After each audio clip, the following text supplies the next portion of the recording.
Hello friends, Mandar here. I'm back with another video. Today we will do some clarifications on my last video where I talked about what if all the dates in the filing date chart become current every October. There are a lot of scenarios that I considered and explained in my last video. If you haven't watched that, do watch so. And in this video I will talk about few more scenarios that I missed in my last video. I'll also talk about the second H1B lottery that USCIS has put. And also let's talk about the Canadian H1B program and what's the status on that. So a lot of important topics guys, watch this video until the end and let's get started.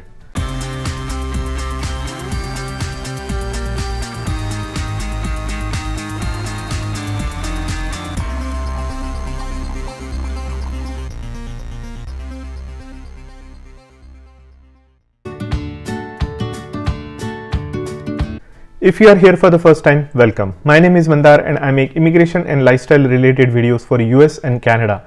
I'm not an immigration lawyer, so anything that I say on this video or on my channel is for information purpose only. And for your specific immigration needs, before you take any action, you should hire a competent immigration lawyer. Now do hit the like and subscribe button because that greatly helps the channel. A lot of my viewers are not my subscribers, so I would really appreciate if you hit that subscribe button as well. And that will also get you into the lucky draw for the giveaway that I am doing next month. And also check out the links in the description because those are affiliate links and you might find something and that will also help the channel. Now without waiting any further, let's jump into our first topic. So in the last video, I talked about how there was a letter that was sent out by the congressman, couple of congressmen signed to USCIS secretary. The letter explained why they should make all the dates current in October visa bulletin in the filing date chart, because that will greatly help the Indian community, especially the backlog countries, in getting their EAD and AP card while they are waiting for their green card. I drilled down into the topic to the depths and I also went through a lot of different scenarios. I got a lot of comments on that video as well. 99% of the comments were appreciative comments, but there were some comments that were a little bit negative. Negative in the sense some people were not happy that I was criticizing this program, and that was absolutely not true. The only thing that I said, as my title said, that I wanted to give you a good and the dark side of this program. I wanted to give you all the scenarios of this program. Of course, if this becomes a reality, if they make all the dates current in the filing date chart every October, that will be a great help to the backlog community. They will get their EAD, AP and explain that in depth. But I also told why there is a possibility that there will be lots of immigrants that will be coming to this nation for the sole purpose of getting an EAD and AP. So those are the after effects that USCIS may face. So those are the things that I explained. In my videos, I try to give you all the scenarios and all the perspectives that I have. Sometimes they are good, but other times they are not so good. And I know this immigration is a touchy topic. It has sentiments attached. People take every word that I say to the heart. And if in some topics there is a negative connotation, it's not because I wanted to discourage or I wanted to only talk negative. It is also because I always want to give you the full story, the full scenario and the full perspective. If you like what I do hit the like button and let me know in the comment section below as well if you agree with my thoughts, also the perspectives that I put from the negative side as well. Don't get offended or don't get discouraged by anything that I say. Just put things into context and perspective. Immigration is not life and that should not bother you just by watching a video. So by that put aside, let's jump into some of the things that I missed in my last video. So if USCIS agrees to what the congressman has to say and accepts to make the dates current for the filing date chart every October, what are the scenarios? I talked about them in the last video. Here are the things that I missed. If you have children who are on the verge of getting to 21 years of age and falling out of your application, those children will be protected because the filing date is current by current rules. At any point during your application, if the filing date chart was current, your child's age is locked for your petition, so they will not age out. So this will be a great news for a lot of people whose children are about the age of 19, 20, 21 years and who are in the fear of getting aged out. So that is one point that I missed out in my last video. Another thing that I wanted to talk about is how many people are coming into this 140 pool. Now some people ask me that there are only 65 or 85,000 H1B people that apply for a 140 every year because that many number of people get H1B every year. That is not true because H1B cap subject may be only 85,000 applicants every year. But think about it, there are a lot of H1Bs that are given cap exempts. So people who come to United States for study, many of them also work in the universities. They work as a lecturers, professors and so on, or research scientists. All those people don't go through CAP subject H1B lottery system. They go through CAP exempt. And CAP exempt means those visas do not have a numerical limit. So there are n number of visas that are given, or n number of H1Bs that are given outside of the lottery as well.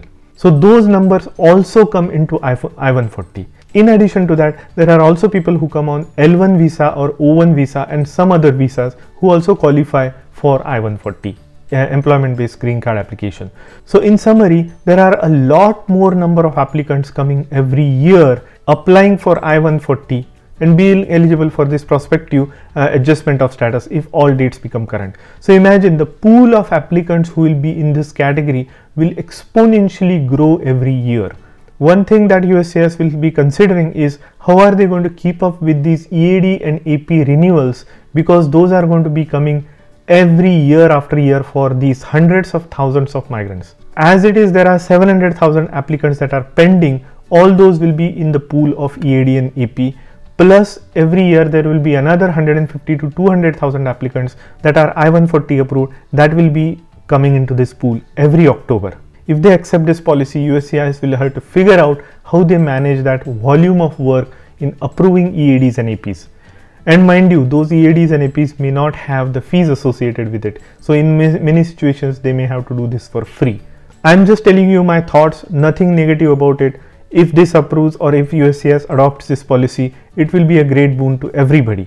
But I just wanted to keep things into perspective regarding what all things USCIS will be considering before adopting this policy. I hope you agree with me. Again, if you have comments for me, do put them in the comment section below because I would love to hear them. Now another question I got was, how come you are saying that EAD and APs will be approved so fast in keeping them up to date while they are pending adjustment of status? I put that into the pretext that there might be a premium processing coming for EADs and APs as well. That was my presumption in saying that if you want, it will be much easier to maintain EAD and AP extension if there is a premium processing than having to go for H1B stampings and keeping that renewed. So that was my premise. Now another way to do this is, in my opinion, even if USCIS does not accept this congressional letter in making all the dates current in every October, they could at least give EADs and APs to all the I-140 approved petitions.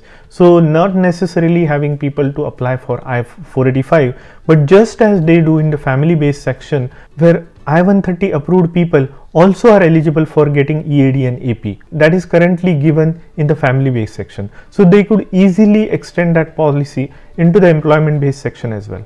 So they don't have to go through this motion of making these dates current every year, but they could easily make a policy to just give EADs and APs to any I-140 approved petitions. So that would be my thought, even if they don't implement this policy. We shall see what happens. I don't think USCIS will give us any notification or indication whether or not they are going to make all the dates current up until October. So it will be a pleasant surprise just in about a month, when in the first or second week of September they issue an October visa bulletin. So it's not very far away. It's about a month or just over a month that we'll find out if the dates will become current in October. Now let's move on to our next topic, but before that, sponsors video, and then we'll jump into it. So I know for sure that some of you are interested in stock trading, day trading, buying cryptocurrencies. I want to present you Webull. Webull is a trading platform. It allows you to buy stock, it allows you to buy options, do options trading, and also it allows you to buy cryptocurrency. Webull 9 was released with a brand new home and market page, asset page, and economic calendar. Also, Webull Cash Management was launched with 5.8% API with no fees attached and no minimum balance and unlimited withdrawals. This is amazing. New Webull USA users can still enjoy 5.8% APY and gift up to 12 free stocks when making an initial deposit of each is valued between $3 and $3,000. Feel free to take advantage of this. Join through my link and you will get those free stocks. Now last Thursday, USCIS announced that they are doing the H1B lottery, the second H1B lottery. Now remember the fiasco that they created in the first H1B lottery. They got well over 800,000 applicants in the H1B lottery that they issued in April of this year. Now, most of those applicants were fraudulent applicants, in the sense that there were multiple filings by individual applicants, which is totally incorrect. Now, you may have 1 or 2 job offers, but you definitely don't have 4 or 5 job offers. In some instances, people have applied 15 times. That's what I heard, which is ridiculous. Anybody in their sane mind would understand that this system is being taken advantage of.